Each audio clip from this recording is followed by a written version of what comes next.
రీసెంట్‌గా 'ఫియర్' అనే movie golden awards అనేది కూడా గెలుచుకుంది. Full happy face. 35 film festivals and 65 awards రావడం వలన, లేకపోతే ఫిల్మ్ చాలా బాగా వచ్చిందనా? ఎప్పుడు స్మైల్‌తో ఉండటం అనేది నాకు ఫస్ట్ నుంచి అలవాటు. మా ఇంట్లో కూడా ఎక్కిరిస్తుంటారు. టీజర్ అనేది చూసినప్పుడు ఇట్స్ అనే హర్రరా లేకపోతే సైకియాట్రిక్ థ్రిల్లరా? ఈవెన్ మూవీ చూస్తూ కూడా they will be like puzzled with lot of questions. So ఇప్పుడైతే ఏం మనము రివీల్ చేయలేను నేను, ఎందుకంటే పోస్టర్స్ ఏదైతే ఉన్నాయో అవి చూసి నాకైతే ఆర్జీవి గారి మూవీ పాతకాలంలో వచ్చాయి, లైక్ 90s అట్లా. ఓకే, సో ఆ టైప్ ఆఫ్ సెన్స్ అనేది కనిపించింది.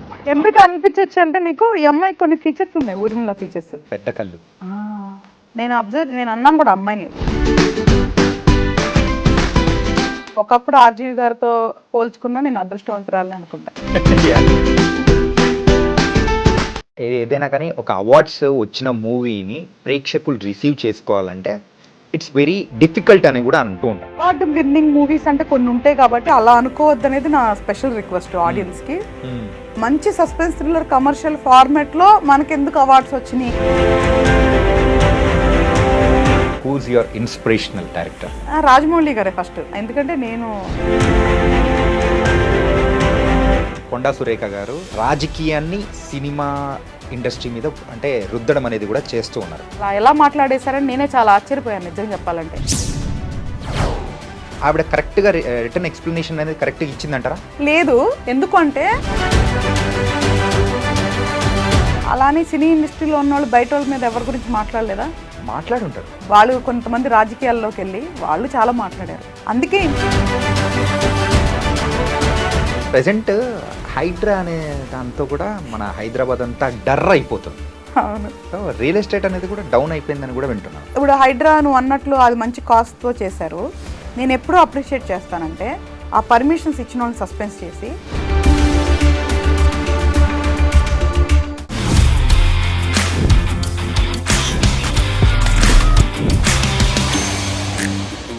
Hi guys, welcome to I dream. నేను మీ చాణక్య.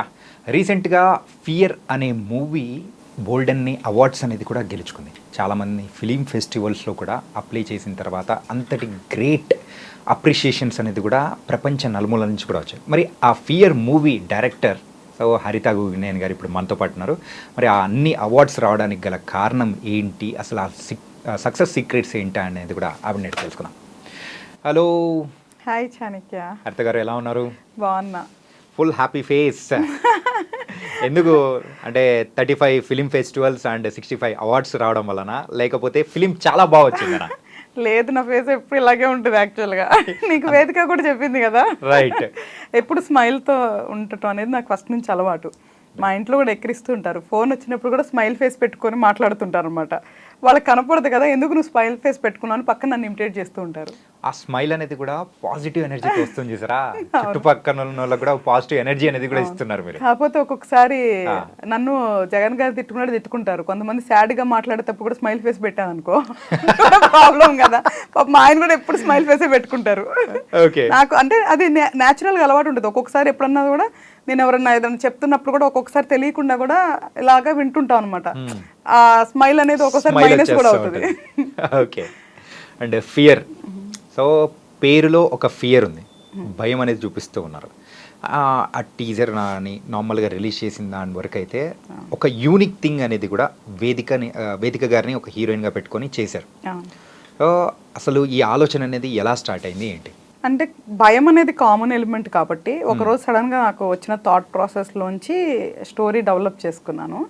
దాని తర్వాత స్క్రీన్ ప్లే డెవలప్ చేశాను. అంటే డిఫరెంట్ థాట్ ప్రాసెస్తో డెవలప్ చేశాను అనమాట. చేసినప్పుడు నాకు అంటే ఆన్ పేపర్ కాంప్లెక్స్ ఉంటుంది, బట్ విజువల్గా పోను చాలా ఈజీ ఉంటుంది. బట్ కాకపోతే ఎంగేజింగ్గా ఉంటుంది.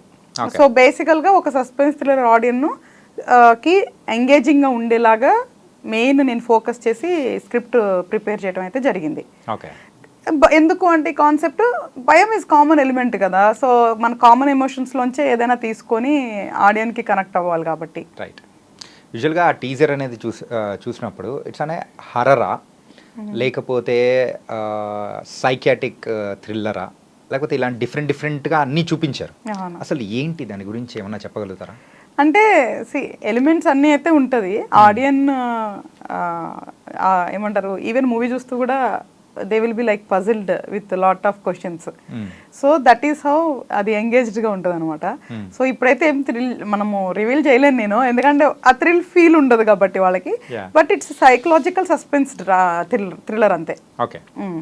అంటే మెయిన్గా ఈ మూవీ తీసుకోవడానికి, ఈ కైండ్ ఆఫ్ పాయింట్ తీసుకోవడానికి so any reason behind that? అంటే పర్సనల్గా కానీ ఎక్కడైనా చుట్టుపక్కలలో ఇలాంటివి చూసినప్పుడు మనలోంచి ఈ టైప్ ఆఫ్ స్టోరీ తీస్తే బాగుంటుందిరా అని ఒక డైరెక్టర్ అనుకుంటారు. అవును. సో మీకు అలాంటిది ఏదైనా తారాసపడ్డం ఏమైనా కనిపించిందా? ఉంది. దీంట్లో మెయిన్ కాన్సెప్ట్ ఉంటుంది.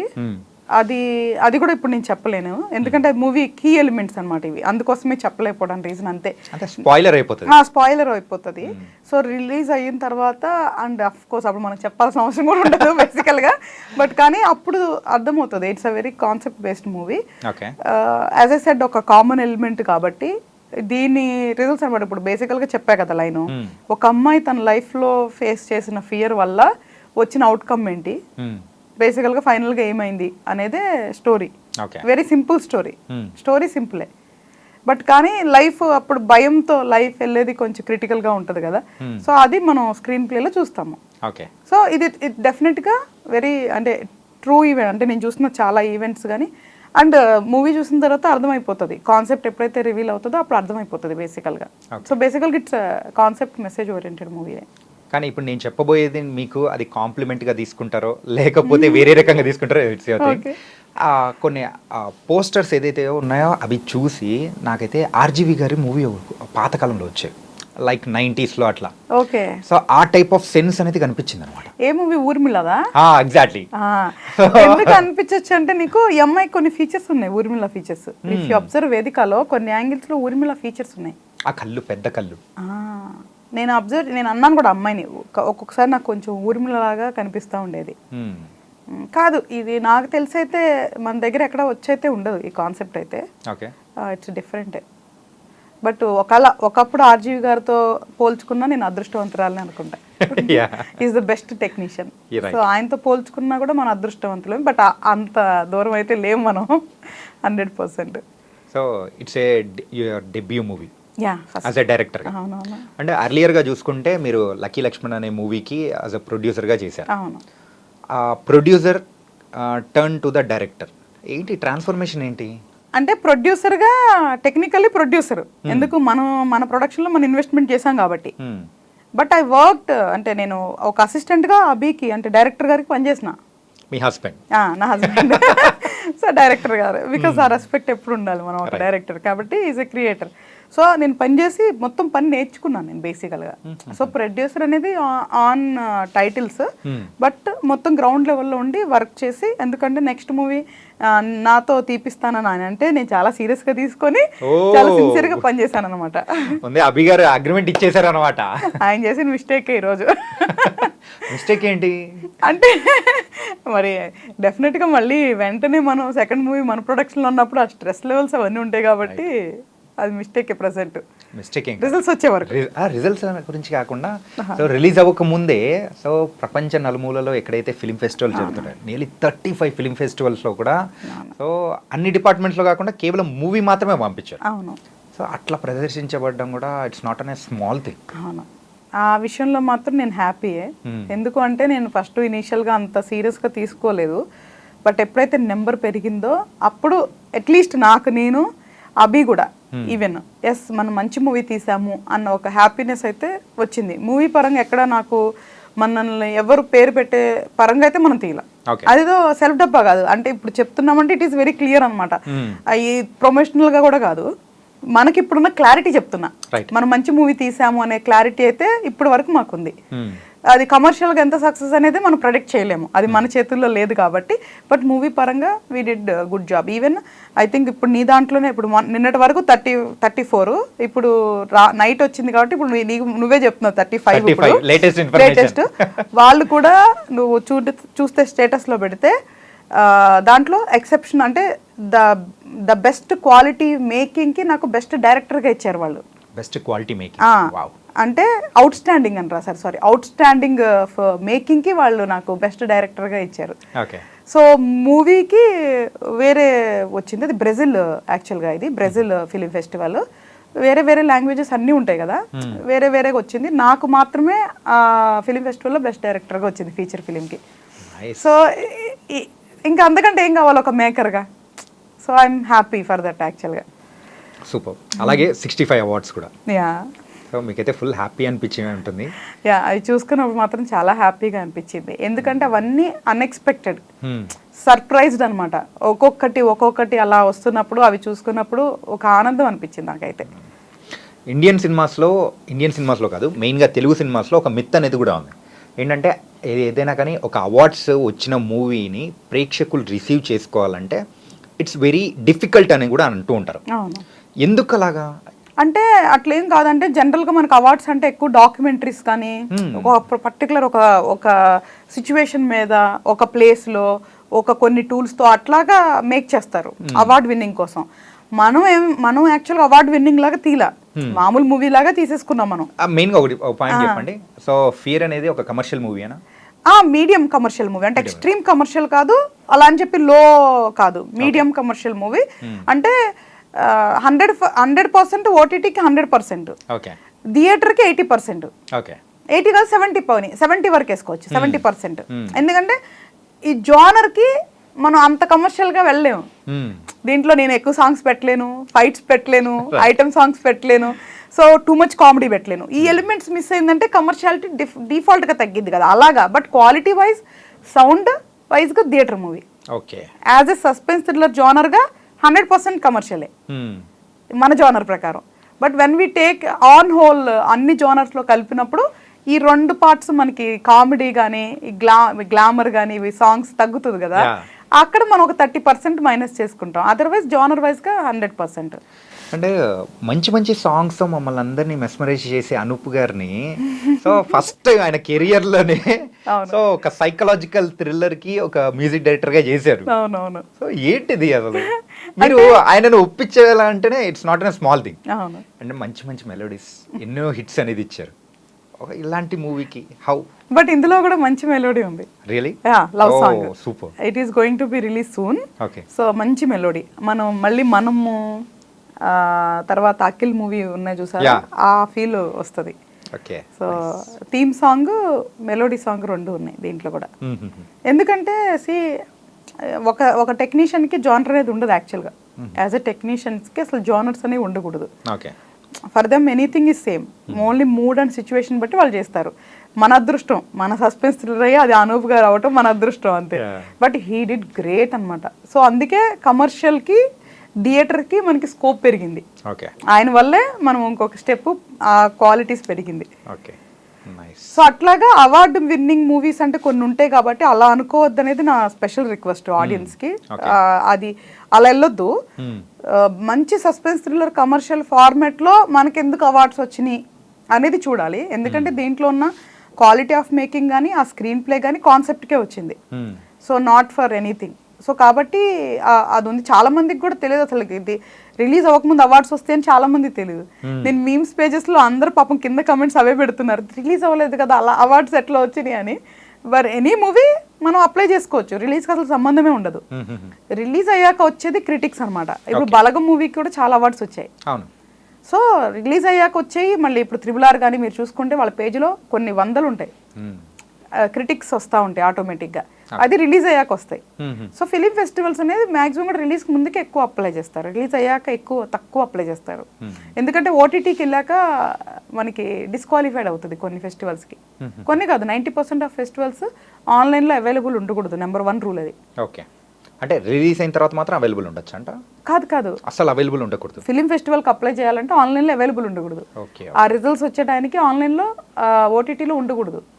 కానీ మనం ఇందాక మాట్లాడుకున్నాం కదా, అవార్డ్స్ వచ్చే మూవీస్ని అంతగా సక్సెస్ కానివ్వరు అని చెప్పేసి. కానీ రాజమౌళి గారు ఎప్పుడైతే ఆ RRR మూవీని సో అన్ని అవార్డ్స్ వచ్చి అట్లా వచ్చిన తర్వాత కూడా ఆ మిత్ని బ్రేక్ చేశారేమో అనిపిస్తుంది. అవును, అసలు ఆయన రేంజ్ వేరు.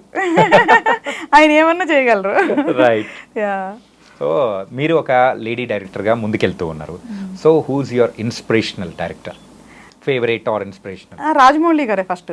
రాజమౌళి గారు. ఫస్ట్ అయితే ఎందుకంటే నేను అంటే మనకి అప్పటికి చాలా, నిజం చెప్పాలంటే మనకి చాలా గొప్ప డైరెక్టర్స్ ఉన్నారు తెలుగులో.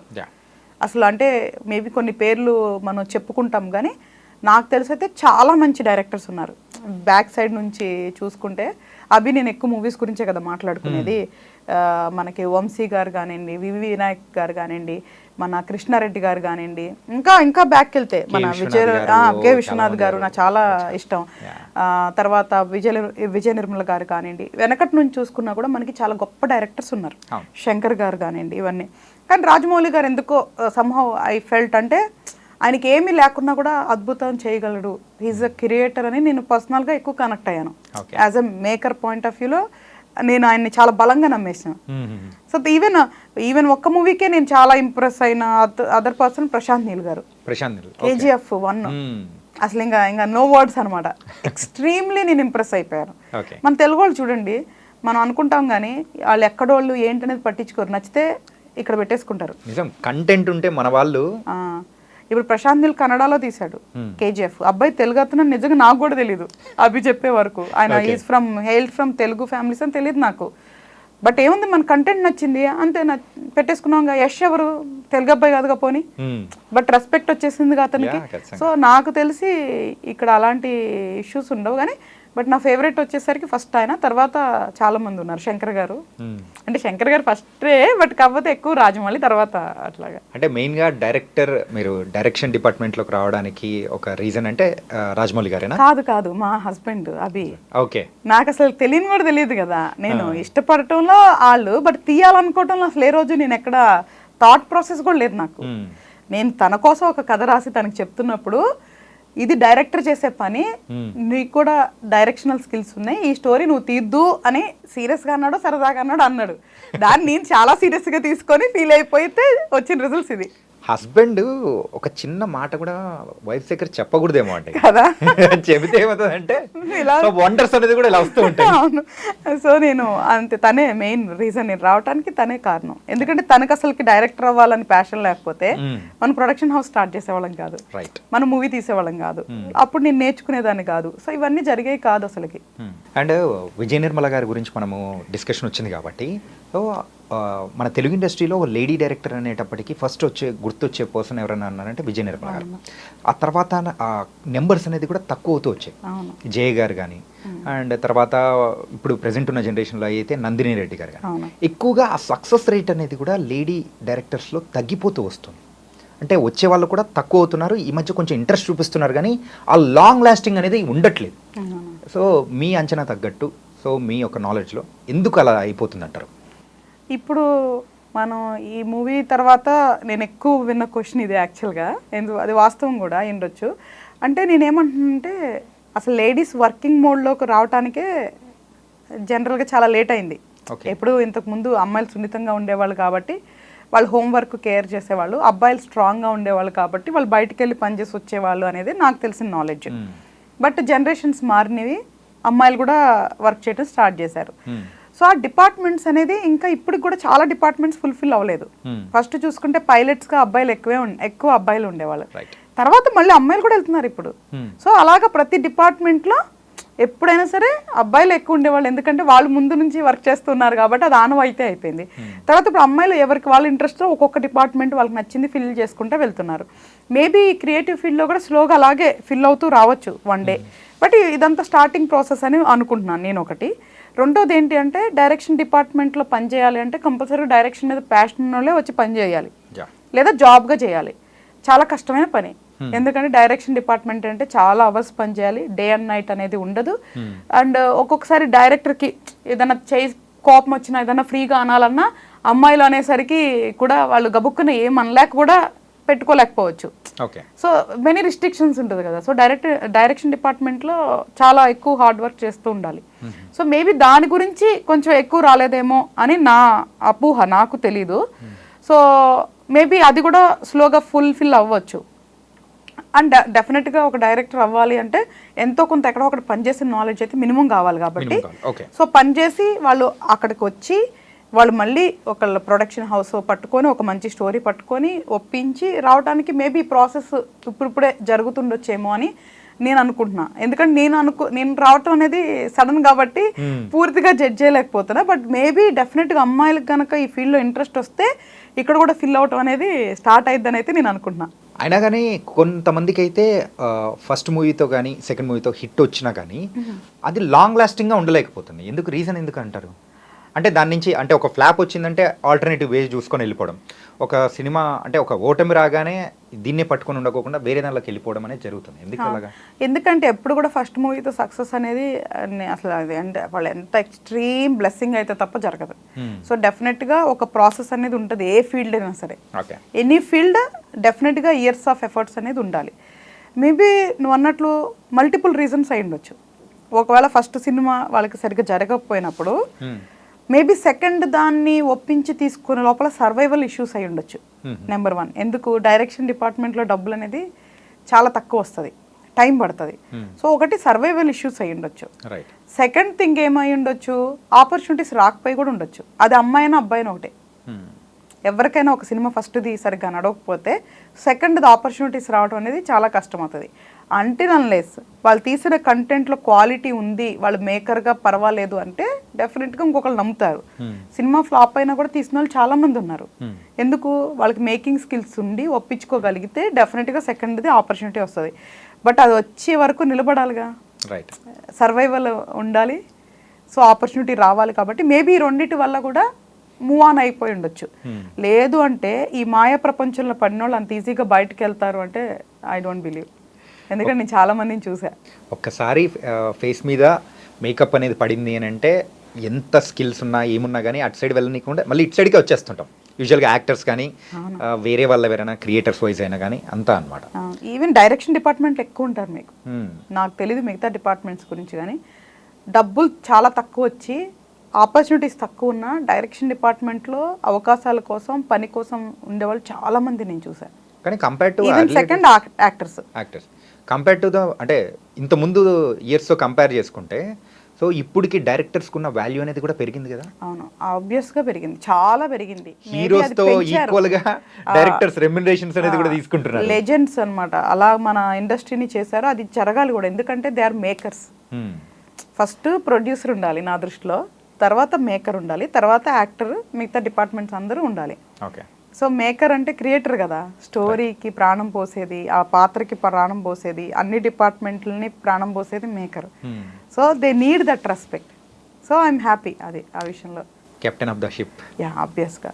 సో మనోళ్ళు దాన్ని కష్టపడి తెచ్చుకున్నారు, ఊరికే రాలేదు. వాళ్ళు అంతా ప్రూవ్ చేసుకున్నాకే వచ్చింది ఆ స్థాయి. ఓకే.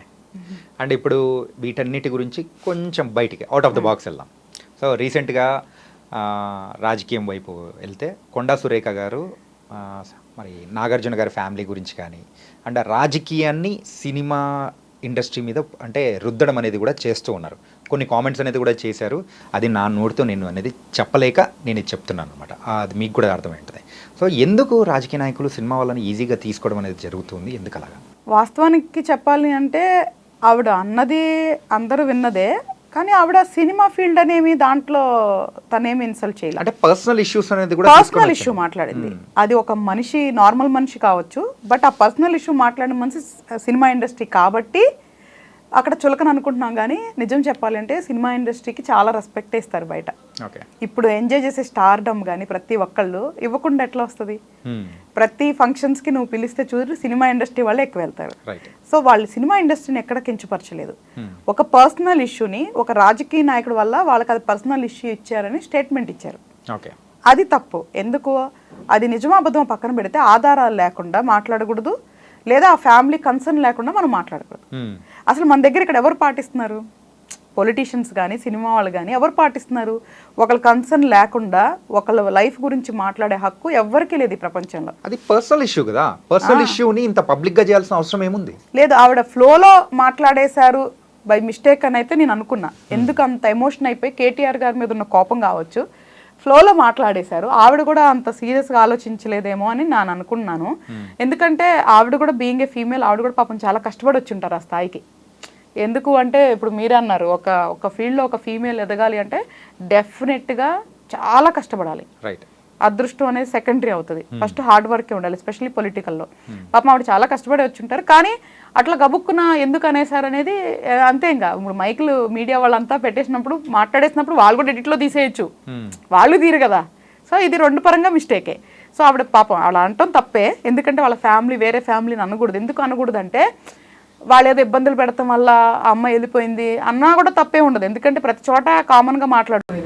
కానీ ఇది చాలా అంటే నువ్వు అన్నట్లు మనం మాట్లాడలేని విషయం, సామాన్యులు కూడా మనం మాట్లాడుకోలేని విషయం అది. ఎందుకంటే అలా ఎలా మాట్లాడేశారని నేనే చాలా ఆశ్చర్యపోయాను నిజంగా చెప్పాలంటే. ఏంటంటే ఎన్కన్వెన్షన్ గురించి ఇలా పంపించారు అని చెప్పేసి నాగార్జున గారిని అని చెప్పేసి అనడం కానీ, ఫస్ట్ ఆఫ్ ఆల్ కేటీఆర్ అట్లాంటివి అడిగారంటేనే అంటే బిలీవబుల్గా లేదు, వీళ్ళు అట్లా చేస్తారనేది బిలీవబుల్గా లేదు. అంటే పక్కన పెడితే అసలు అట్లాంటివి మనం మాట్లాడకూడదు పబ్లిక్గా. అంటే సొసైటీకి ఏం చెప్తున్నాం మనం? అందుకే నేను కూడా ఏంటంటే అక్కడ అన్న మాటల్ని కూడా క్లారిటీగా నేను చెప్పలేము కూడా, అదే చెప్తున్నాను, మనం రిపీట్ కూడా చేయలేము. ఇంకొక విషయం అనేది కూడా నేను అడుగుతాను. సో వాళ్ళు అన్నారు, కొండా సురేఖర్ గారు అన్నారు, అయిపోయిన తర్వాత ఇచ్చే ఎక్స్ప్లెనేషన్లో కూడా సో ఆవిడ కరెక్ట్గా రిటర్న్ ఎక్స్ప్లెనేషన్ అనేది కరెక్ట్గా ఇచ్చిందంటారా? లేదు. ఎందుకు అంటే అక్కడ సమంత గారిని నేను ఉద్దేశించానులా ఆవిడ కష్టపడి వచ్చారు అని చెప్పేసి అంది. అసలు ఆవిడ మాటలో నిజం చెప్పాలంటే పాప సమంత గారిని ఒక మాట మాట్లాడాల, పేరు వాడింది అంటే ఆవిడ కన్సర్న్ లేకుండా ఆవిడ జీవితం గురించి మాట్లాడటం తప్పు. ఆవిడ వచ్చి నేను ఎందుకు విడిపోయానని చెప్పి నువ్వు బయట మాట్లాడు అనే కన్సర్న్ ఆవిడకి ఇస్తే మాట్లాడాలి, లేదంటే మాట్లాడకూడదు. సో ఆవిడ పేరు వాడింది కానీ ఆవిడ ఎక్కడ డీగ్రేడ్ చేయలేదు. ఆవిడ డీగ్రేడ్ చేసింది కేటీఆర్ని, నాగార్జున గారిని, నాగ చైతన్యాన్ని. This is very clear issue. కానీ అసలు అందరూ స్టాండప్ అయింది అసలు డిఫరెంట్ విషయం కోసం. అసలు మాట్లాడిందే ఆవిడ వీళ్ళని ఇన్సల్ట్ చేసింది. సో మన ఇండస్ట్రీలో మనం యాక్చువల్గా అక్కడ సపోర్ట్ ఇవ్వాల్సింది నాగార్జున గారికి, నాగ చైతన్య గారికి. బట్ ఎనీవే అట్లాంటి మాట్లాడకూడదని కామన్గా అందరూ మాట్లాడారు. That is very good, I'm very happy. ఎందుకంటే ఫస్ట్ టైం అందరూ ఓపెన్ అప్ అయి మాట్లాడారు ఒక విషయం గురించి. అంటే నాకు తెలిసి నేను చూసింది దీని గురించే. ఏంటంటే ఒక సినిమా ఇండస్ట్రీలో ఉన్న ఒక మెయిన్ పర్సన్, సో ఆ పర్సన్ యొక్క ఫ్యామిలీ అలా అన్నప్పుడు ప్రతి ఒక్కరు వస్తారండి. అంటే అలానే కాదు, ఇక్కడ మల్టిపుల్ థింగ్స్ ఉన్నాయి కొన్ని. ఆవిడ నేను విచిత్రం ఏంటంటే ఆవిడ బై మిస్టేక్ పొరపాటున ఒక పెద్ద స్టేట్మెంట్ అనేసారు, అనకూడని స్టేట్మెంట్. అందరూ స్టాండప్ అయ్యారు, ఇది ఒక రకంగా హ్యాపీ. ఎందుకు ఇలా స్టాండప్ అయితేనే రేపు ఇంకెవరన్నా ఆలోచిస్తారు, అట్లీస్ట్ ఇలా మాట్లాడకూడదు వేరే పర్సనల్ విషయాలు అనేది. సినీ అవ్వచ్చు, ఎవరన్నా అవ్వచ్చు. నిజం చెప్పాలంటే ఏ ఫీల్డ్లో అయినా మాట్లాడకూడదు అంట. ఈ ఒక్క ఫీల్డ్ కాదు, ఏ ఫీల్డ్ అయినా మాట్లాడకూడదు. హ్యాపీగా ఉంటే ఓ పక్కన మీరు ట్వీట్స్ చూస్తున్నప్పుడు మరి వేరే వాళ్ళకి చేయలేదు ఇక్కడ చేస్తున్నారేంటి అని ఇంకొక వర్గంలో వస్తూ ఉంటారు. అంటే ఇప్పుడు వచ్చినందుకు సంతోషపడాలా, ఇంతకుముందు రాలేదని బాధపడాలా? సో అవన్నీ మనం చెప్పలేము. కాకపోతే ఏంటి అంటే దేర్ ఆర్ సిచ్యువేషన్స్ వేరే వాళ్ళు కూడా ఫేస్ చేసినవి ఉన్నాయి. బట్ ప్రతి దానికి స్టాండ్ అయితే బాగుంటుంది. అప్పుడు కనీసం ఫ్యూచర్లో ఆగుతాయి ఇట్లాంటివి రావటం. ఎందుకంటే ఎవరు కూడా మాట్లాడకూడదు అంట నేను. రైట్, ఎవరు కూడా మాట్లాడకూడదు. ఒక ఫ్యామిలీ గురించి, ఒక పర్సనల్స్ గురించి బయట పబ్లిక్లో ఎప్పుడూ మాట్లాడకూడదు. అంటే సినిమా ఇండస్ట్రీలో ఉన్న వాళ్ళను మెయిన్గా సో బయట వాళ్ళను ఈజీగా పోక్ చేయొచ్చు ఈజీగా అని అనుకునే వాళ్ళకు సో ఇది మాత్రం ఖచ్చితంగా అందరూ సపోర్ట్గా నిలవడం, that was one of the great thing. ఇంకొకరు అనడానికి కూడా మీరు అన్నట్టు భయపడతారు. సో అనాలా వద్దా అని ఒక నిమిషం ఆలోచిస్తారు. అవును, దట్ వాస్ బాగా అనిపించింది నాకు కూడా. అవును. అంటే ప్రాబ్లం ఏంటంటే అలానే సినీ ఇండస్ట్రీలో ఉన్న వాళ్ళు బయట వాళ్ళ మీద ఎవరి గురించి మాట్లాడలేదా? మాట్లాడారు కదా. వాళ్ళు కొంతమంది రాజకీయాల్లోకి వెళ్ళి వాళ్ళు చాలా మాట్లాడారు. అందుకే ఇండస్ట్రీ అని కాదు, మనకి మనిషి పరంగా చూసుకోవాలి, మనిషి పరంగా చూసుకోవాలి. వాళ్ళు కూడా మాట్లాడచ్చు. మరి సినిమా ఇండస్ట్రీ వాళ్ళు ఎందుకు రాజకీయాల గురించి మాట్లాడారని వాళ్ళు అడగచ్చు. సినిమా ఇండస్ట్రీ వాళ్ళ గురించి మాట్లాడిన సందర్భాలు కూడా ఉన్నాయి. అది వేరు వస్తుంది. ఏంటంటే మన ఇంట్లో వాళ్ళని అన్నప్పుడు అది వచ్చే సపోర్ట్ కానీ అది వచ్చే ఫోకస్ వేరు. కాకపోతే బయటింటోడు వచ్చి అంటే వేరే ఇంటి వాడిని అనేటప్పుడు వచ్చే ఆ హైప్ అనేది వేరుంటుంది. ఇప్పుడు జరిగింది అదే. ఏంటంటే సో రాజకీయము, సినిమా ఈ రెండు వేరు. ఎగ్జాక్ట్లీ, ఈ రెండింటిని ఎప్పటికీ కలపకూడదు. సో అక్కడ కలిపే టైప్లలో జరిగింది కాబట్టి అదేలే, వాళ్ళేం ప్లాన్గా చేయాలని ఆ కేటీఆర్ గారి మీద ఉన్న కోపంతో ఆవిడ ఏదో విన్న దాన్ని అలా చేసేసుకుని మాట్లాడారు. అది అసలు బిగ్గెస్ట్ మిస్టేక్. ఆవిడ సింపుల్గా ఒక సారీ చెప్పి వదిలేసి ఉంటే బాగుంటుందని నా ఉద్దేశం. ఎందుకంటే మిస్టేక్స్ హ్యాపెన్ బై ఎనీబడి, ఎవరైనా తప్పులు చేస్తారు. వాటిని వెనక్కి తీసుకున్న వాళ్ళు చాలా గొప్పోళ్ళు. ఆవిడ నిజంగా వెనక్కి తీసుకొని ఇంకో స్టేట్మెంట్ ఇస్తే మన వాళ్ళు ఎవరు ఒకళ్ళు మాట్లాడరు. మళ్ళీ అక్కడ జరగలేదు. అది ప్రాపర్గా అయితే జరగలేదు. యాజ్ ఏ క్రియేటర్గా మీరైతే ఎన్నెన్నో స్టోరీస్ కానీ అన్నీ మీ దృష్టికి వస్తూ ఉంటాయి. ఓకే, సో ఏదైనా ప్రోగ్రామ్స్ చూస్తూ ఉంటారా? నేను మూవీసే ఎక్కువ చూస్తా Movies చాలా, ఎక్కువ ఓన్లీ మూవీసే. బిగ్ బాస్ అసలు టీవీ అనేది చూడండి, నేను టీవీ అసలు లేదా? అసలు చూడండి, చిన్నప్పటి నుంచి నేను చూడను. అంటే బేసికల్గా నేను చాలా సెన్సిటివ్, చిన్నప్పటి నుంచి నేను చాలా సెన్సిటివ్. న్యూస్ పేపర్ ఓపెన్ చేసినప్పుడు వాళ్ళు చనిపోయారు, వాళ్ళని ఇది చేశారు, అది చేశారు అని చూసినప్పుడు నేను చాలా చెలిస్తాను అనమాట, చాలా సెన్సిటివ్గా ఫీల్ అవుతా. వేరే వాళ్ళ సమస్య అని చెప్పి లైట్ తీసుకునే మనిషి నేను కాదు. ఎవరికైనా ఇప్పుడు నీకైనా సమస్య వచ్చిందంటే నా ఇంట్లో వచ్చిన సమస్య సేమ్ ఫీల్ అవుతా, అది నాకున్న బిగ్గెస్ట్ వీక్నెస్. సో దాన్ని ఓవర్కమ్ అవ్వాలి అంటే నేను ఇట్లాంటివి వినకూడదు అని నేను న్యూస్ పేపర్ చూడటం మానేసా, టీవీ న్యూస్ చూడటం మానేసా. దాని తర్వాత అసలు సీరియల్స్ అంటే నేను ఫస్ట్ నాకు వచ్చినప్పుడు నేను చూసింది రుతురాగాలు, వెరీ బ్యూటిఫుల్. దాని తర్వాత మంది ఏంటిది సాగర్ది చక్రవాకం, ఇంకోటి ఏదో ఉండాలి, ఇంకొకటి కూడా ఉండాలి మనకి ఫేమస్ సీరియల్ మొగలి రేకులు, మొగల్ రేకులు మెయిన్. సో ఈ మూడింటిని కొంచెం కొంచెం చూశాను. సో తర్వాత అది కూడా ఎమోషనల్ గా కనెక్ట్ అవుతున్నాను అనిపించింది. ఎందుకంటే మూవీ అనుకో ఒక 3 గంటలు చూస్తే అయిపోయింది అక్కడతో నీకు. దాని తర్వాత ఏం క్యారీ ఫార్వర్డ్ ఉండదు, మాట్లాడుకుంటే ఆ రోజు మాట్లాడుకుంటే నెక్స్ట్ డేకి నార్మల్ అయిపోతాం. ఇదే సీరియల్ చూసావు అనుకో, నెక్స్ట్ డే వాళ్ళ ఎమోషన్ కోసం నువ్వు వెయిట్ చేయాలి, దాన్ని నువ్వు భరించాలి, తిట్టుకోవాలి. ఇదంతా నీకు ఒక స్ట్రెస్ కైండ్ ఆఫ్ ప్రాసెస్ అని నాకు అనిపించింది. సో అందులో మనం పడకూడదు అని చెప్పి ఇంకా నేను ఎప్పుడు ఆ తర్వాత ఒక్క సీరియల్ కూడా నేను చూడలేదు. సో ప్రోగ్రామ్స్ కూడా కామెడీ ప్రోగ్రామ్స్ అయితే ఎప్పుడన్నా చూడొచ్చు కానీ, బట్ నాకున్న టైంకి ఓన్లీ మూవీస్ మాత్రమే ఎక్కువ పెట్టుకున్నా. ఎప్పుడన్నా అభితో కొన్ని ఏదైనా క్లిప్స్ చూస్తే జబర్దస్త్ ఉంటుంది కదా, ఫన్నీగా ఉంటాయి కదా, అట్లాంటి క్లిప్స్ ఎప్పుడన్నా చూసేది. బట్ అదర్వైజ్ అసలు ఏమి చూడండి నేను. కానీ ఏంటంటే ఎవరైతే ఫీమేల్స్ ఉంటారో ఎమోషనల్గా కనెక్ట్ అయిపోతూ ఉంటారు, కానీ మీరు మాత్రం అలా కాదు, అలాంటి వద్దు, నాకు సపరేట్, ఐఎమ్ సపరేట్ రూట్ అని చెప్పేసి అందుకే డిఫరెంట్ మూవీ అనేది కూడా మాకు ఇస్తూ ఉన్నారు ఫియర్ మూవీతో. నేను ఫస్ట్ నుంచి I'm a very creative person. So అంటే పుట్టాం కదా, పోతాం ఒక రోజున, ఈ లోపల ఏదో ఒకటి చేయాలి. So before this as a director and producer కంటే ముందు ఏం చేస్తున్నారు మీరు? నేను ఎగ్జాక్ట్ బిఫోర్ అయితే రియల్ ఎస్టేట్. ఓకే, అక్కడ కూడా అదే అనేవాళ్ళు, అమ్మాయిలు తక్కువ రియల్ ఎస్టేట్లో కూడా. అసలు నేను వచ్చినప్పుడు నాకు తెలిసి ఒక ఆంటీ ఉండేవాళ్ళు చాలా ఫేమస్ రియల్ ఎస్టేట్లో అప్పుడు, అంతే అందరు అబ్బాయిలు అక్కడ కూడా. అప్పుడు అక్కడికి వెళ్ళినప్పుడు కూడా అందరు ఏంటి ఒక అమ్మాయి వచ్చి రియల్ ఎస్టేట్ చేస్తుందా అనేవాళ్ళు. ఇక్కడన్నా కనీసం ఉన్నారు బోల్డంత మంది, మాకు రియల్ ఎస్టేట్లో చాలా తక్కువ, అప్పట్లో అసలు చాలా తక్కువ. నేను 2014లో ఎంటర్ అయ్యాను రియల్ ఎస్టేట్లోకి. బిఫోర్ అంతా కూడా ఐటీలో కూడా చాలా బాగా చేశా. ఐ హ్యాడ్ వెరీ గుడ్, అంటే నేను చాలా సక్సెస్ఫుల్. ఐటీలో చేసినప్పుడు సక్సెస్ఫుల్లే, రియల్ ఎస్టేట్లో చేసినప్పుడు మంచి సక్సెస్ఫుల్లే. ఎక్కడికి వెళ్ళినా కానీ జెండా పాతాలని మాత్రం డిసైడ్ అయిపోతున్నారు, అది మాత్రం అర్థమైంది. అంటే డెడికేషన్ ఉండి హార్డ్ వర్క్ ఉంటే మాత్రం రిజల్ట్స్ ఉంటాయి. బట్ కానీ అవి కూడా ఓవర్ నైట్ వచ్చినాయి కాదు, ఇయర్స్ మేము స్ట్రగుల్ అయితే వచ్చినాయి. సో ఇక్కడ కూడా అంతే, ఇప్పుడు వచ్చాం కదా, ఫస్ట్ మూవీకి వర్క్ చేసాము, సెకండ్ మూవీ మనమే చేసాము, నేనే చేసా డైరెక్షన్. సో నెక్స్ట్ కూడా ఛాన్స్ తీసుకుంటా నేను డెఫినెట్గా. సో ఇది ఇర్రెస్పెక్టివ్ ఆఫ్ అంటే దీని రిజల్ట్స్ ఏంటి అనేది పక్కన పెట్టేసి నేను ఇంకొక డెఫినెట్గా ఛాన్స్ తీసుకుంటా. సో నేను టైంకి కూడా you have to give the time. Okay, nice. Real estate గురించి టాపిక్ వచ్చింది కాబట్టి, సో ప్రెసెంట్ హైడ్రా అనే దాంతో కూడా మన హైదరాబాద్ అంతా డర్ అయిపోతుంది. అవును, సో రియల్ ఎస్టేట్ అనేది కూడా డౌన్ అయిపోయిందని కూడా వింటున్నాను. అవును, ఏంటి పరిస్థితి ఏంటి అంటారు? రియల్ ఎస్టేట్ ఇప్పుడు కాదు చాణక్య, డౌన్ అయ్యి ఛానల్ అయిపోయింది.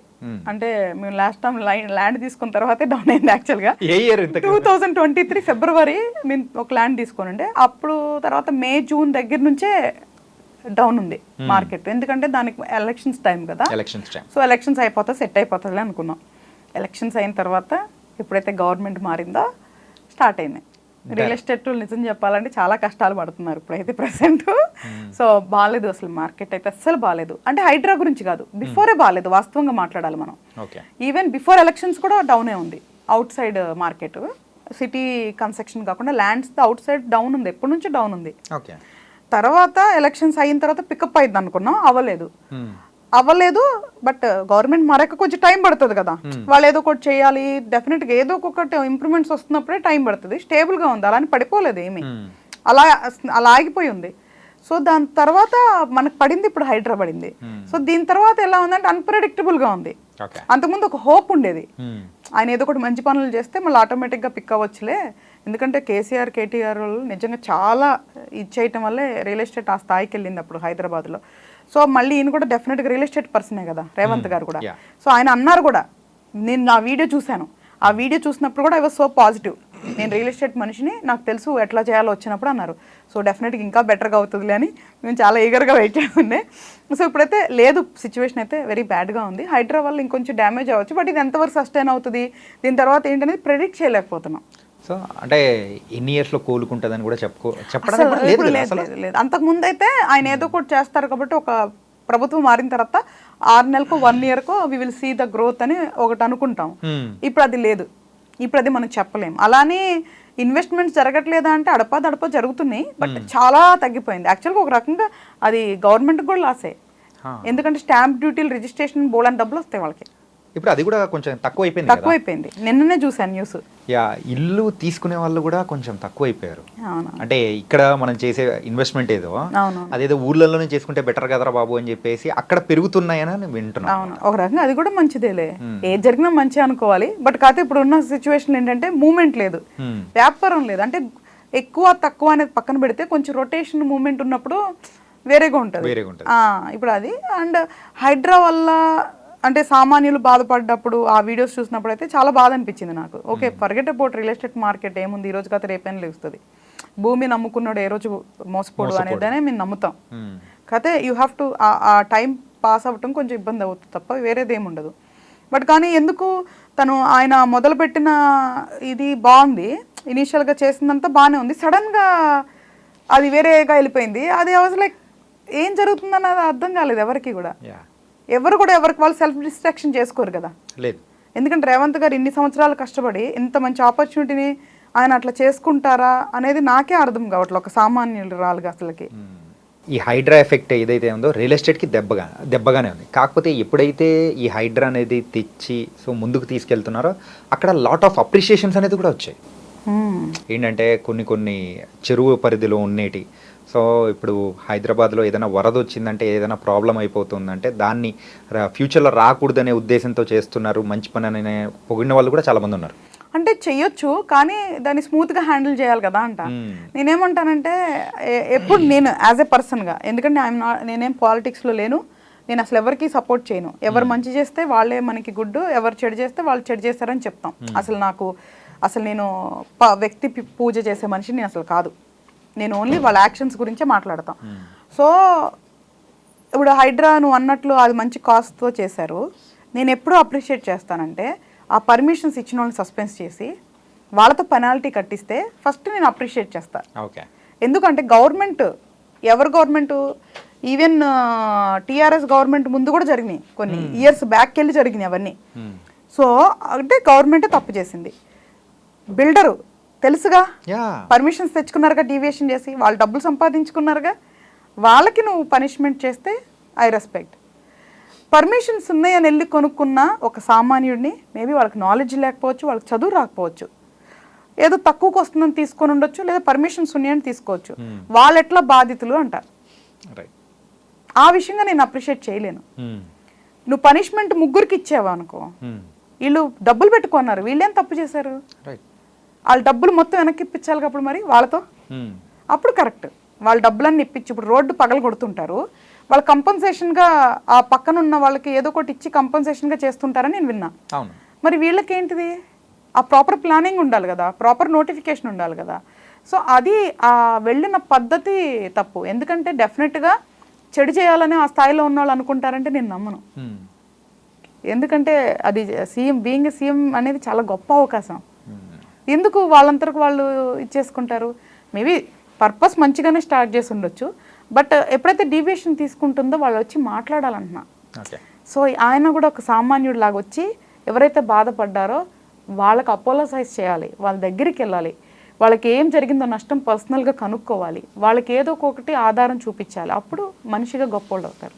ఓకే, ఎందుకంటే ఈ టాపిక్ మీరు యాజ్ అ డైరెక్టర్గా ఇక్కడికి మిమ్మల్ని పిలిచినా కానీ మీరు ఒక రియల్ ఎస్టేట్ పర్సన్గా ముందున్నారు కాబట్టి, సో మీ దగ్గర నుంచి యాజ్ పర్ మీ నాలెడ్జ్లో వచ్చేది అది వేరుంటుంది, వినే వాళ్ళకి కూడా అది వేరుంటుంది కాబట్టి అందుకోసమే చాలా చక్కగా చెప్పారు నిజంగా.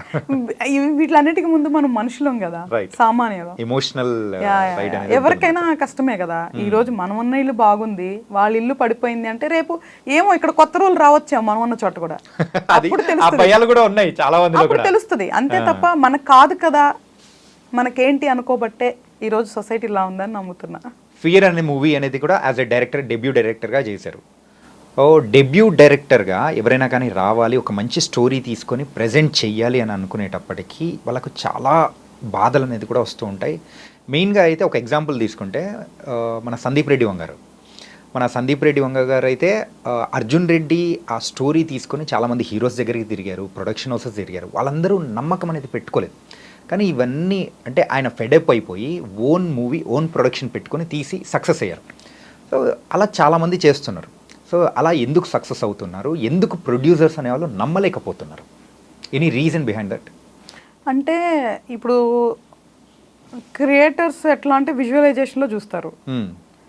డెఫినెట్గా ఇక్కడ ఉన్న కొంత చాలా సీనియర్ ప్రొడ్యూసర్స్ వాళ్ళు కూడా చూసే కెపాసిటీ ఉన్నవాళ్ళే విజువలైజేషన్గా.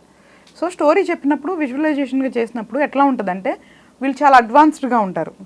కొంతమంది క్రియేటర్స్ దే ఆర్ బ్లెస్సింగ్. ఇప్పుడు అర్జున్ రెడ్డి అనేది అంతే, క్యారెక్టరైజేషన్ యూత్ కనెక్ట్ అవుదేమో అన్న ఒక ఆలోచనతో కూడా వాళ్ళు ముందుకు రాలేకపోయి ఉండొచ్చు. అంటే ప్రొడ్యూసర్స్ మైండ్ సెట్ ఒక కమర్షియల్ మూవీ టైప్ లో ఉంటది తప్ప Exactly. ప్రయోగాలు చేయాలని ఉండదు. ఎగ్జాక్ట్లీ. ఓకే. బట్ అది బ్రేక్ అయిపోయింది ఎప్పుడో. సో దాని నుంచి ఇంకా మనం బయటకు రావట్లేదు.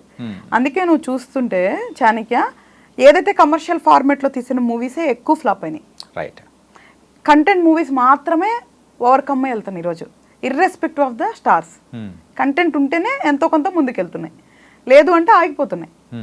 సో మేబీ హీరోస్ వల్ల ఆ హైప్ వల్ల ఒక 2-3 రోజులు ఆడుండొచ్చేమో తప్ప కంటెంట్ పరంగా నీకు ప్రాపర్గా ఉంటేనే ఎక్కువ రోజులు వెళ్తున్నాయి. సో ఇప్పుడు ఇంతకు ముందున్న ఈ ఓల్డ్ యూనో పాత ప్రొడ్యూసర్స్ ఫార్మాట్ మేబీ మారితే డెఫినెట్గా కంటెంట్కి ఇప్పుడు వస్తుంది కదా, అప్డేట్ అవుతున్నారు. ఇప్పుడు ఏమి చాలా వరకు అప్డేట్ అయిపోయారు, కంటెంట్ అనేది ముందుకు వస్తుంది. కాకపోతే అన్ఫార్చునేట్ నువ్వు చెప్పినట్లు ఎట్లా అంటే ప్రూవ్ చేసుకున్నాకో, పక్క రాష్ట్రం వాళ్ళు ప్రూవ్ చేసుకున్నాకో కానీ మన వాళ్ళు నమ్మట్లా. ఓకే.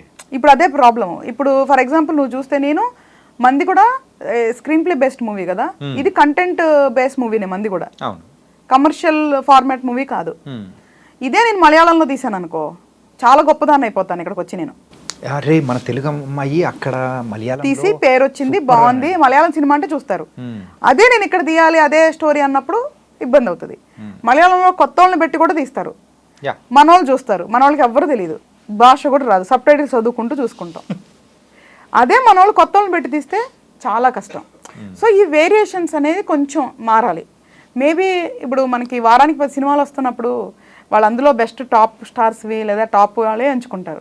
వాళ్ళు కూడా పాపం ఏం చేస్తారు, వారానికి 1-2 సినిమాలు వస్తుంటే ప్రతి ఒక్కరికి అవకాశం వస్తుంది.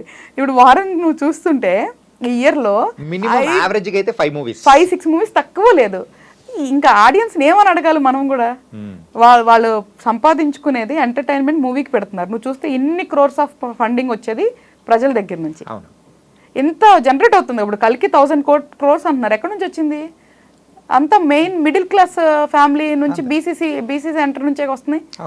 ఇంత ఫండింగ్ వస్తున్నప్పుడు వాళ్ళకు కూడా రొటేషన్ అవ్వాలిగా, గ్యాప్ ఎక్కడ ఇస్తున్నాం మనం?